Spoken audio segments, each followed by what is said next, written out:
नमस्कार, स्वागत आप सबका श्री देव टीवी पर। फिल्मों और टेलीविज़न धारावाहिकों में अपने अभिनय का लोहा मनवाने वाली अभिनेत्री शशि शर्मा जी के साथ हमारे बातों का सिलसिला जारी है। इंटरव्यू के इस भाग में शशि शर्मा जी से हम जानेंगे श्री कृष्णा धारावाहिक से जुड़े अपरिचित तथ्यों के बारे में और साथ ही साथ जानेंगे श्री कृष्णा धारावाहिक की शूटिंग के दौरान के कुछ दिलचस्प किस्से। और बहुत सारे दर्शकों के मन में सोशल मीडिया में इस सवाल को लेकर भी बहुत बड़ा विवाद है कि श्री कृष्ण के चरित्र को किस अभिनेता ने ज्यादा सही कर दिखाया। नीतीश भारद्वाज जी। हे दुर्योधन, अपनी माता श्री शिव भक्तिनी गांधारी को अपने शव पर विलाप करने के लिए क्यों आमंत्रित कर रहे हो? मैं ही वो धागा हूँ जिसमें ये सारी प्रकृति मणियों की भांति पिरोई हुई है। के लिए इतिहास आपको इसलिए उत्तरदायी ठहराएगा क्योंकि आप ही उत्तरदायी हैं महाराज। या फिर सरोदमन बनर्जी ने दोस्ती और दुश्मनी के सारे रिश्ते ही बदल जाएंगे। मनुष्य को विनाश के पथ पर आगे बढ़ने से रोकने का प्रयास करता है। इस सवाल का जवाब भी शशि शर्मा जी ने बड़े ही शानदार ढंग से दिया है। शशि शर्मा जी से आज का तुलसीदास कहे जाने वाले महान निर्माता व निर्देशक रामानंद सागर जी, जिन्होंने पूरे विश्व को रामायण दिखाकर मानव कल्याण किया है, तो हमारी शशि शर्मा जी से रामानंद सागर जी को लेकर काफ़ी चर्चा हुई है। तो आइए इंटरव्यू के इस भाग को शुरू करते हैं। हम एक चीज और भी जानना चाहेंगे मैम कि सिनेमा में जो भी आते हैं, क्योंकि सिनेमा में आपने करीब 36-37 साल सिनेमा को आपने समर्पित किया, डेडिकेट किया, तो अगर सिनेमा की बात करें मैम, क्योंकि सिनेमा में बहुत लंबी पारी खेली, में बहुत लंबा इनिंग खेला है आपने, बहुत सशक्त भूमिकाएं निभाई हैं, अलग अलग तरह के किरदार निभाए हैं, तो सिनेमा में आपके आदर्श कौन थे मैम? अगर 50 या 60 के दशक की बात करें, 70 के दशक की बात करें, तो बड़े बड़े कलाकार गुरुदत्त, दिलीप कुमार, राजेंद्र कुमार, मनोज कुमार, देवानंद, शम्मी कपूर और भारत भूषण, अशोक कुमार, सोहराब मोदी, राजेंद्र कुमार, जय मुखर्जी, विश्वजीत, मधुबाला, नरगिस, मीना कुमारी, वहीदा रहमान, ये तमाम बड़े लोग, ये तमाम बड़े नाम, तो इनमें से सबसे ज्यादा किनका अभिनय ने आपको छुआ, स्पर्श किया मैम? बहुत प्रभावित हुई आप? एक्चुअली जो पुराने कलाकार थे उन सबके बारे में ही मैं कहूं कि वो कहीं ना कहीं अपनी प्रतिभा को ऐसा छोड़ते थे कि अपने आप को आप उनके साथ अटैच फील करते थे कहीं ना कहीं, किसी न किसी रूप में। क्योंकि मैं किसी एक का नाम लूंगी तो बेईमानी होगी। हाँ, लेकिन फीमेल कैरेक्टर में जैसे आपने पूछा, तो जैसे मीना कुमारी जी ने बड़े अद्भुत रोल किए हैं, और रेखा जी थी, रेखा जी हैं, तो रेखा जी मेरी एक बहुत बड़ी प्रेरणा स्रोत रही, श्रीदेवी रही, माधुरी रही। तो उस समय की जो फिल्में होती थी वो मुझे उनकी बहुत पसंद आती थी, और मुझे ऐसा लगता था कि शायद मैं हूँ उनकी तरह, ऐसा मैं हमेशा फील किया करती थी। तो वो उनका एक मेरे पर बहुत बड़ा एक प्रभाव रहा। और ऐसा लोग कहते हैं, जैसे मैं डड्डू सिप्पी जी के साथ जब काम करती थी तो वो हमेशा मुझे कहते थे, शशि जी नहीं बोलते थे, वो बोलते थे मीना जी को बुलाओ। वो कहते थे उनकी आवाज मीना कुमारी जैसी है, तो मीना जी को बुलाओ। तो ऐसा एक दौर रहा जिसमें बहुत सारे अनुभव हमको मिले। और कई बार ऐसा हुआ, जैसे रेखा जी ने बहुत सारे तवायफ के जैसे किरदार किए हैं, और मैंने भी एक मीना जी के बेस पर एक सपने करके वो किया था, जिसमें उसी तरह का एक किरदार मैंने किया था। तो सब लोग यही कहते थे कि ये तो बिल्कुल रेखा जी जैसी लगती हैं। तो मैं मैं अपने आप को नहीं समझती कि मैं उनके जैसी हूँ, वो बहुत महान कलाकार हैं। लेकिन अगर मेरा नाम भी उनके साथ जुड़ा तो थोड़ा बहुत मैं यही कहूंगी कि मैं खुश नसीब हूँ कि थोड़ा सा मुझे उस लेवल पे गिना। आपने बताया कि आप भारतीय जो नृत्य है, नृत्य शास्त्र जो है, कथक से आप काफी प्रभावित, और कथक में आपने विशारद भी किया, तो कभी बिरजू महाराज से मिलने का कभी स्वप्न कभी साकार हो पाया?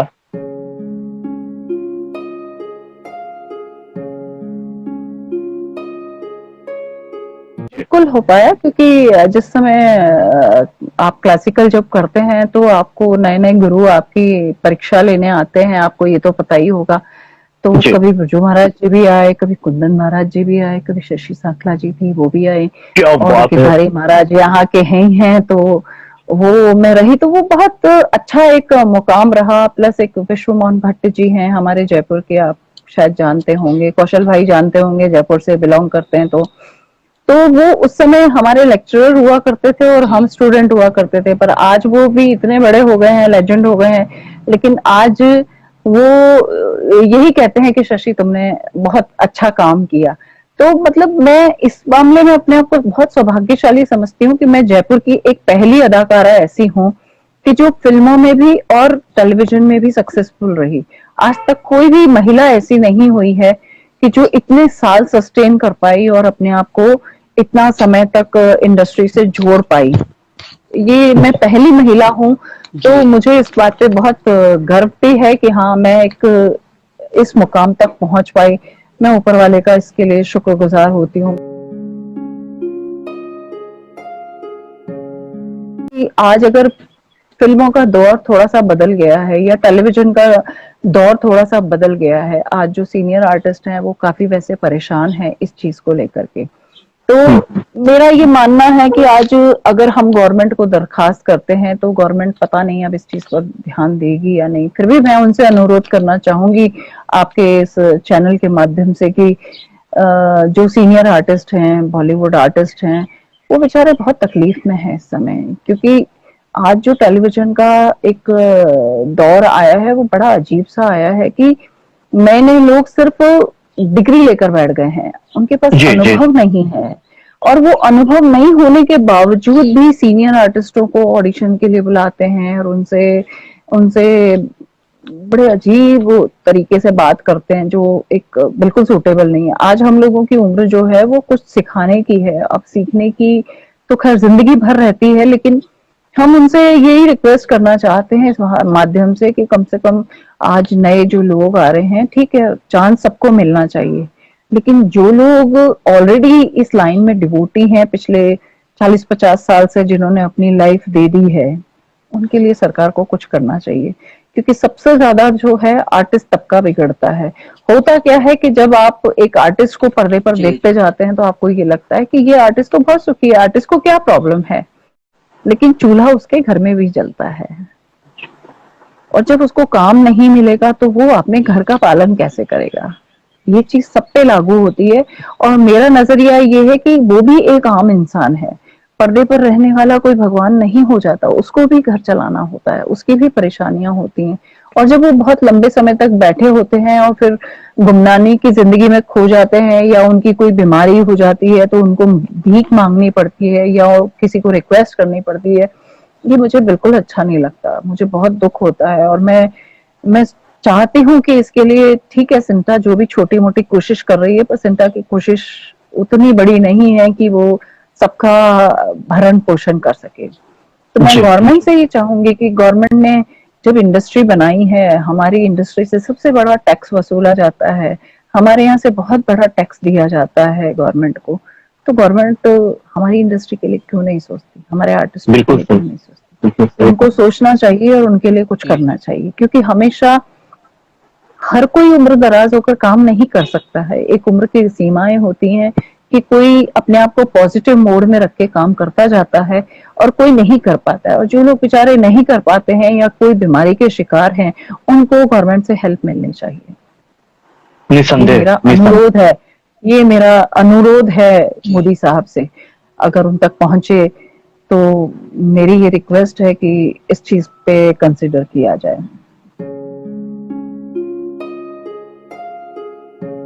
कौशल भाई पूछा जाए मैम। तो मैम दर्शकों के कुछ सवाल है अर्जुन भैया, तो हम वो पहले ले लेते हैं। हाँ बिल्कुल ले लिया जाए। तो मैम एक प्रदीप पाल नाम का एक लड़का है जो आपको पहले तो नमस्कार।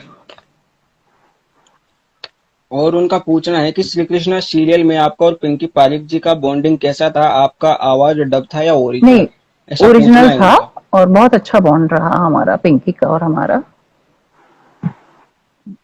एक एक लाइन में आप जवाब दे सकते हैं। बहुत अच्छा बॉन्ड रहा। और दूसरे हैं परमजीत, हाँ, और दूसरा सवाल है परमजीत कौर, उन्होंने भी आपको नमस्कार बोला है, और उनका पूछना है एसडी सर और मोना पारिक के साथ काम करने का अनुभव कैसा रहा आपका? बहुत अच्छा रहा, बहुत अच्छा रहा, कोई प्रॉब्लम नहीं, सब बहुत अच्छे कलाकार रहे। और कौशल भाई देश के कोने कोने से मैम के लिए सवाल आ रहे हैं, हमारे इंस्टाग्राम पे, हमारे मैसेंजर पर, हमारे ट्विटर पर। हमारे यूट्यूब के कम्युनिटी सेक्शन पर, पेज पर।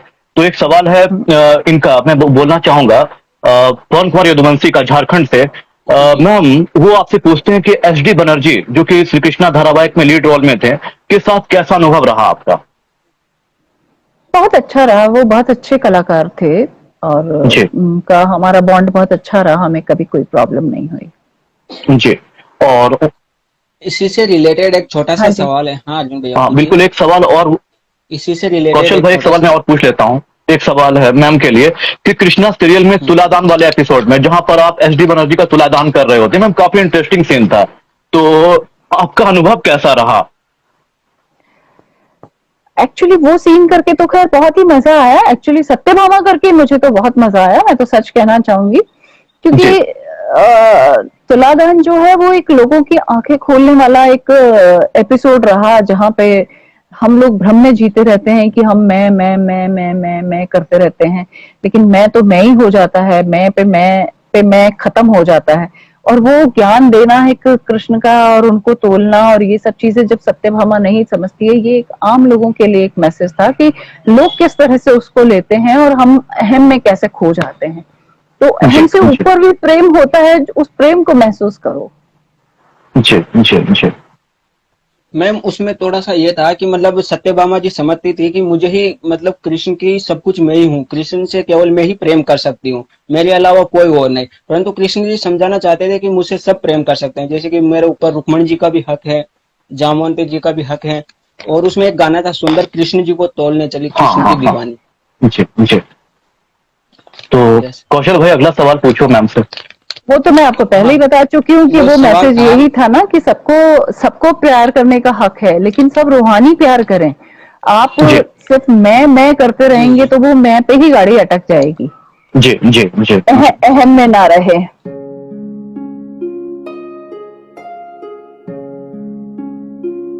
एक छोटा सा सवाल है जो कि हमने संदीप मोहन जी का इंटरव्यू भी हमने किया था, तो उनसे भी ये सवाल पूछा था और काफी दर्शक भी जानना चाहते थे कि आपने सर्वदमन जी के साथ भी काम किया और आपने नीतीश भारद्वाज जी के साथ भी काम किया रामायण में, जो बी आर चोपड़ा। हाँ, मैं समझ गई आप जो कहना चाह रहे हैं। मंदोदरी का कैरेक्टर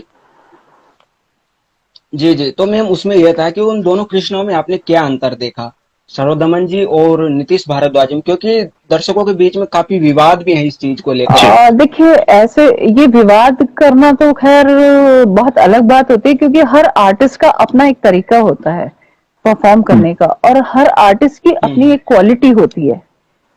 कोई किस चीज को बेटर कर सकता है, कोई किस चीज को बेटर दिखा सकता है, तो सबका अपना अपना तरीका था। तो जहां तक सर्वदमन का सवाल है, वो अपने आप में बहुत अच्छे कृष्ण रहे और लोगों ने उनको बहुत पसंद किया, और बहुत सारी चीजें लोगों को उनकी भाई, अब बहुत सारे लोगों को नीतीश भारद्वाज बहुत अच्छे लगे, जो उनकी बहुत चीजें उनको बहुत अच्छी लगी। तो हम इसमें अगर कंपटीशन करने जाएंगे तो ये बहुत मुश्किल होगा, क्योंकि ये अपनी इंडिविजुअल सोच के ऊपर डिपेंड करता है कि मुझे क्या अच्छा लगता है। जी जी। क्योंकि जैसे दो किरदार होते हैं, दो इंसान होते हैं, तो दो इंसानों की सोच अलग होती है।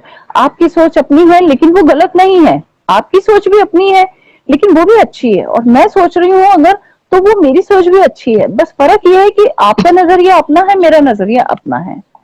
जी जी। और एक सवाल मैं पूछना चाहता हूँ मैम आपसे, आप हम लोग के लिए, सबके लिए आदरणीय है मैम, तो शशि मैम, संगीत में कितनी रुचि है मैम आपकी? बहुत रुचि है। अच्छा, तो खाली वक्त में कितना संगीत सुनते हैं मैम? या ट्रेवलिंग कर रहे हैं, कभी शूटिंग में जा रहे हैं, लोकेशन पर बैठे हुए हैं, खाली वक्त है, लीजर टाइम है, लंच कर रहे हैं, तो क्या उसमें संगीत आप सुनना पसंद करती हैं?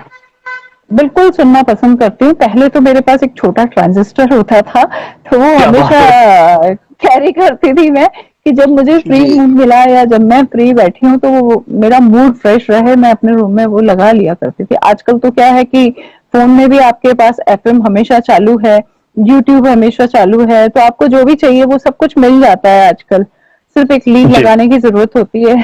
तो वो तो मेरी लाइफ का एक बहुत बड़ा हिस्सा रहा है। शुरू से मुझे म्यूजिक का बहुत शौक रहा है, क्योंकि जब छोटी उम्र से भी जब काम करने का शौक होता था, तो मेरे को उस जमाने में भी ये होता था कि जब एक रेडियो होता था वो बजते रहना चाहिए घर में, तब मैं काम अच्छे से करूंगी। ऐसी मेरी फीलिंग होती थी, पर पता नहीं। मैम, किस दौर का संगीत आपको सबसे ज्यादा प्रभावित करता है मैम? देखिए, जो हमारे पुराने कलाकार हैं उनका तो कोई तोड़ ही नहीं है।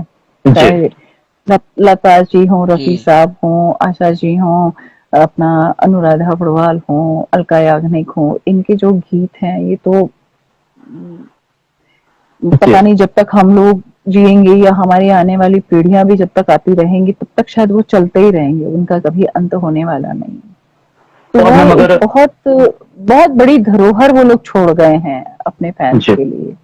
जी और जी जी जो जो मैं ये कहना चाहूंगी कि ये हमारा सौभाग्य है कि हमको मिला है कि वो लोग गाते रहे और देते रहे हम लोगों को। आज जो गाने बनते हैं, मैं ये नहीं कहती कि वो खराब हैं, लेकिन शायद मुझे वो उतने पसंद नहीं आते, क्योंकि मुझे वो ऐसा लगता था कि जो पुराने गाने हैं वो आपके दिल को छूते हैं कहीं ना कहीं, और आप हर रूप में कहीं ना कहीं उससे कनेक्टेड फील करते हैं। मैम 40 का दशक जहाँ पे कुंदला सहगल, सिया चातमा और पंकज मलिक गा रहे हैं, कानन बाला राजकुमारी गा रही हैं, उसके बाद के दशक में मोहम्मद रफी, किशोर कुमार, मुकेश, तलत महमूद, मन्ना डे, महेंद्र कपूर, हेमंत कुमार, उस लता जी, आशा जी, उषा जी, नूरजहां, शमशाद बेगम, मुबारक बेगम और सुमन कल्याणपुरी, वानी जयराम, ये तमाम बड़े बड़े नाम। उसके बाद फिर हाँ जी। 80 का दशक आया मैम, थोड़ा संगीत मैम थोड़ा सा थम गया। सबीर कुमार थे, मोहम्मद अजीज थे, फिर 90 के दौर में मैम नदीम श्रवण, आनंद मिलिंद वगैरह जो महान बड़े बड़े संगीतकार, इस्माइल दरबार, इन लोगों ने उदित नारायण कुमार सानू, अभिजीत और फिर बाबुल सुप्रियो, अलका याग्निक, साधना सरगम, एलिसा चेनाय को गवाया। तो मैम 90 का दशक जो है मैम, 90 का दशक खास करके कुमार शानू, उदित नारायण, इनकी आवाज आपको कितना अपील करती है मैम, कितना प्रभावित करती है? उनकी आवाज बहुत अच्छी है और बहुत अपील करती है। जो हमारे उस समय के जो कलाकार हैं, जैसे शाहरुख खान है, सलमान खान है या आमिर खान है, इन लोगों ने काफी लोगों ने उनकी प्लेबैक सिंगिंग का अनुभव महसूस किया है और उनको गाया है, पर्दे पे जीवंत किया है। वर्तमान समय में हमारी जो परम आदरणीय शशि शर्मा जी हैं, वो आजकल क्या कर रही हैं? और मेरी अभी 2 फिल्मों पे एक काम चल रहा है, और जैसे ही वो प्लेटफॉर्म पे जाएंगी तब मैं उसके बारे में डिस्क्लोज करूंगी। अभी डिस्क्लोज करना नहीं चाहती। कोई बात नहीं मैम। वो एक पाइपलाइन में है, जो बस जैसे ही वो शुरू हो जाएंगे तब मैं आपको बताऊंगी कि वो क्या फिल्म है और कब शुरू हुई और कब पर्दे पे आने वाली है। 2 बड़ी फिल्में हैं जिनकी तैयारी चल रही है। पूछना चाहते हैं मैम कि क्या आप वेब सीरीज का या ओटीटी का हिस्सा अभी तक बन पाई है, नहीं बन पाई मैम?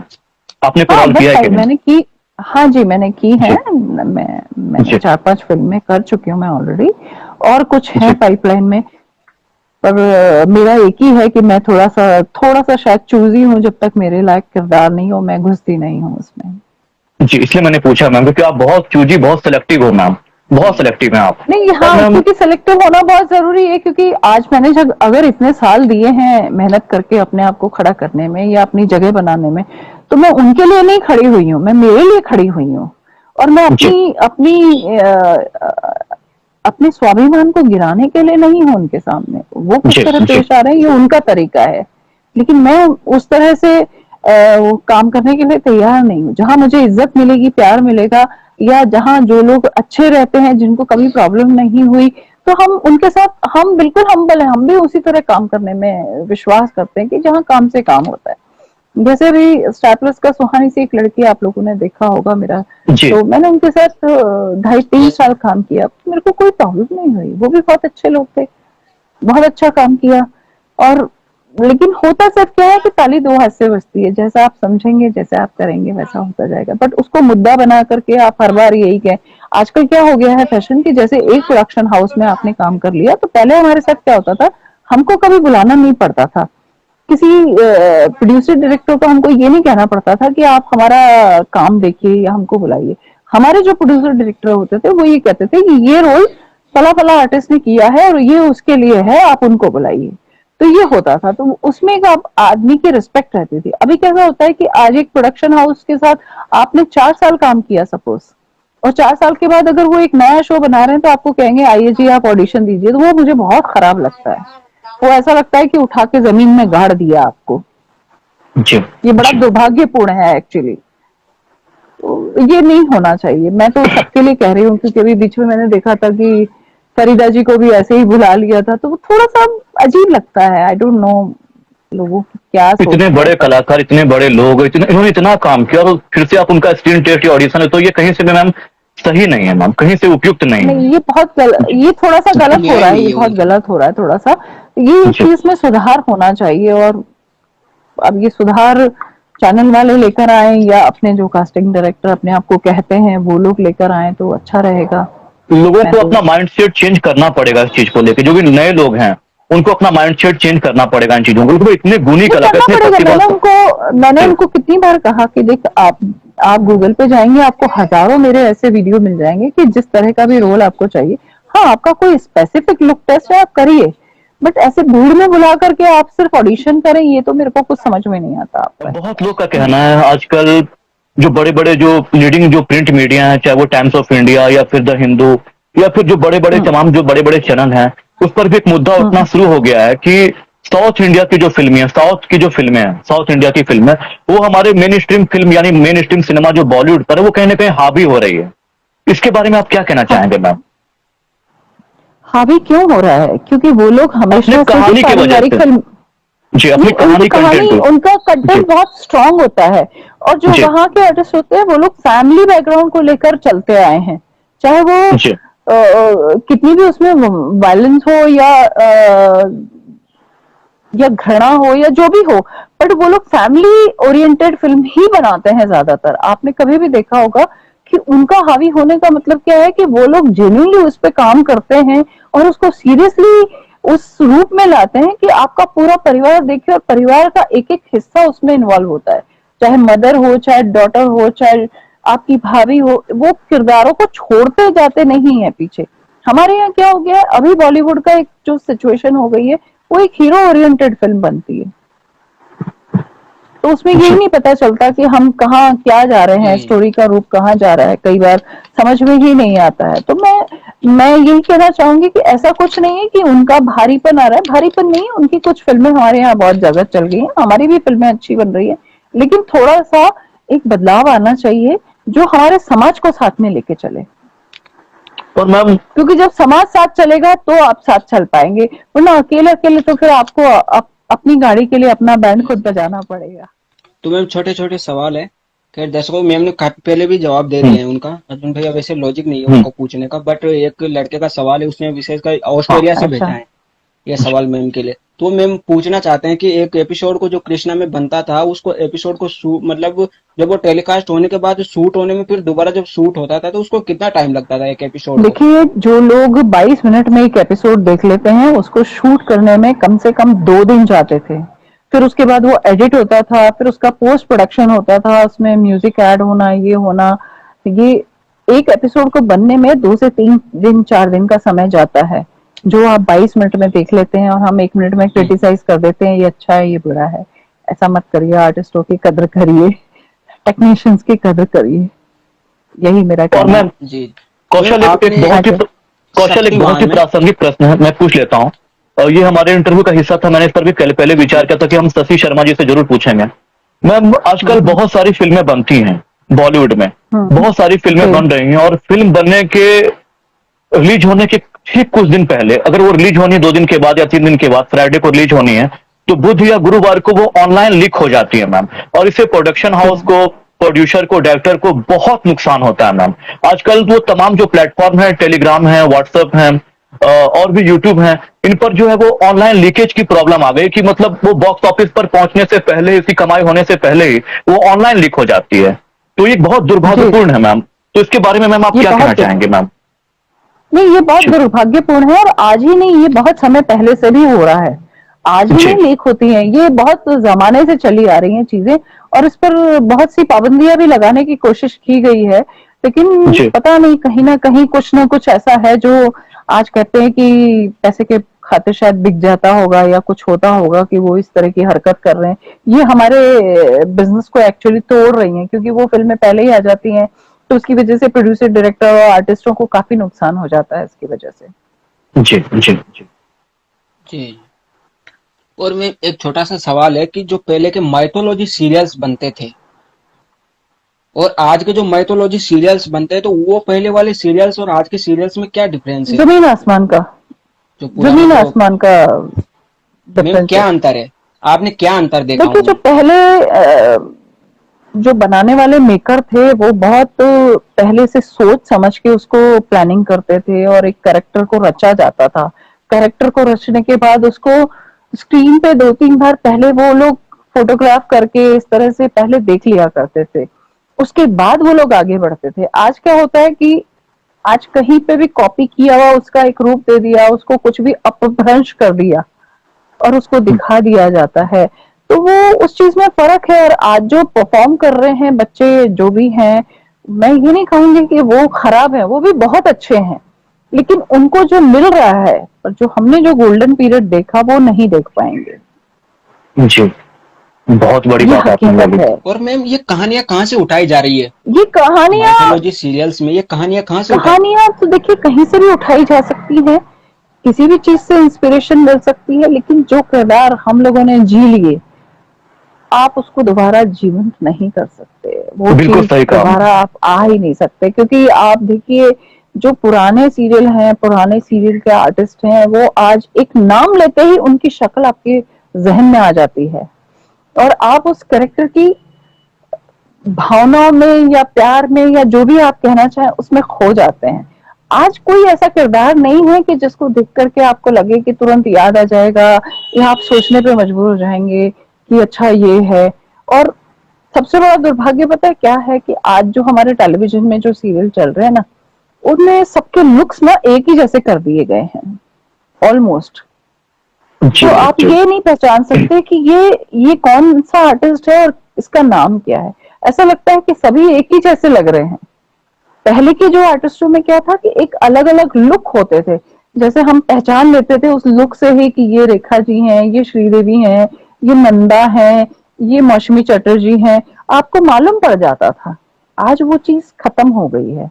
आज सबको एक ही जैसा लुक दे दिया जाता है, जो आपकी इमेज को ना थोड़ा सा ऐसा कर देता है, वो शेडो आ जाता है उसपे। अब जैसे मैं हूं, मैं जैसी भी हूं आज, तो आप मेरे चेहरे से इतना वाकिफ है कि मेरे को कहीं भी किसी भी रूप में देखेंगे तो आप पहचान लेंगे। जो नए कलाकार हैं आज, वो आप 2-3 साल पर्दे पर देखने के बाद अगर वो खो गए 3 साल, तो कोई पहचानेगा नहीं उनको कि ये है कौन। ऐसा मैंने महसूस किया।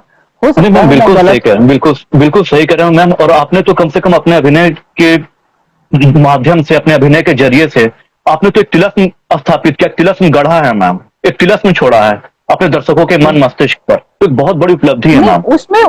उसमें उन आर्टिस्टों का दोष नहीं है। ये दोष जी। है जो अब जो मेकर हैं वो क्या चाहते हैं, उनकी सोच क्या है, वो तरीका थोड़ा सा बदल गया है। जी, तो वो जी, उनको जी। लगता है कि आज वो क्रिएटिव काम कर रहे हैं, पर मुझे लगता है कि नहीं, जो पहले काम होता था ना वो बहुत अच्छा काम होता था, बहुत उम्दा काम होता था, क्योंकि उसकी पूरी तैयारी ना पहले से की जाती थी। चाहे वो जी। आर्टिस्ट हो, चाहे डायरेक्टर हो, चाहे राइटर हो, वो सब चीजों को एक प्रैक्टिकली उसको लिखा जाता था और उसको आप अपने जहन में निकाल के और फिर उसको प्रदर्शित करते थे। तो एक बहुत फर्क होता था। मैम वैसे अतुलनीय ऐसा है। लोग, मेकअप वैसे अतुलनीय लोग, वैसे अद्भुत लोग, वैसे मेहनती लोग अब कहाँ हैं मैम? रामानंद सागर जी बी.आर. चोपड़ा के लिए राही मासूम राजा लिख रहे हैं मैम, पटकथा लेखन। हाँ तो जी, बड़े समर्पित हाँ लोग जी। थे, बड़े विद्वान लोग थे मैम, बड़े गुणी लोग थे ये लोग। बिल्कुल बिल्कुल। मुझे याद है कि जब मैंने पापा जी का दुर्गा किया था उस टाइम पे, आप यकीन मानिए कि 4 दिन तक, 5 दिन तक पूरा मेकअप करने के बाद, पूरा कॉस्ट्यूम के साथ उन्होंने कम से कम भी नहीं तो कितने पिक्चर्स क्लिक किए होंगे शुरू होने से पहले। एक छोटी छोटी चीज, जैसे शोल्डर पे अगर आपका पफ नहीं आ रहा है तो वो क्यों नहीं आ रहा है, एक बिंदी भी यहाँ कम हो गई डेकोरेशन में तो वो क्यों कम हो गई, तिलक होना चाहिए तो कैसा होना चाहिए, मुकुट होना चाहिए तो कैसा होना चाहिए, मंगड़ी होनी चाहिए तो वो कैसे होनी चाहिए, आपका हार होना चाहिए तो कैसा होना चाहिए, हाथ का लुक है तो वो कैसा होना चाहिए, आंखों का लुक है तो वो कैसा।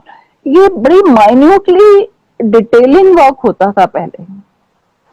अभी तो मुझे नहीं लगता कि इतना डिटेल में कोई काम करता होगा। बड़े डेडिकेटेड लोग थे मैम, बड़े समर्पित लोग थे वो लोग। I don't think so. अभी तो क्या है, कंफ्यूजन सवाल भी है बहुत अभी होता भैया। है, तो मुझे नहीं लगता कि उस लेवल पे वो लोग काम। और पहले जो जी। डायरेक्टरों का नजरिया था ना, वो कैसा था कि आपके साथ एक बार काम कर लिया तो उनको पता था कि मुझे अगर ये 10 किरदार बनाने हैं तो 10 किरदार में मेरे किरदार को जस्टिफाई कौन कर पाएगा, क्या ये कलाकार कर पाएगा, तो उनको पता होता था और वो अनुमान लगा लिया करते थे। आज जो ये ऑडिशन का नाम देते हैं ना, ये बड़ा दुर्भाग्यपूर्ण है। हाँ, आप अगर किसी आर्टिस्ट से, किसी भी सीनियर आर्टिस्ट से आप चाहते हैं कि वो आपके साथ काम करे, तो आप उनका कोई स्पेसिफिक लुक है तो आप बेशक लुक टेस्ट कीजिए उनका, लेकिन ऑडिशन आप क्यों करना चाहते हैं? क्या आप उनकी लाइनें सुनना चाहते हैं? क्या आप उनके एक्सप्रेशन देखना चाहते हैं? क्या चाहते हैं? हम अब सिखाने की उम्र में हैं या वापस सीखने की उम्र में हैं? सिखाने की उम्र में मैम। तो ये नहीं होना चाहिए बस।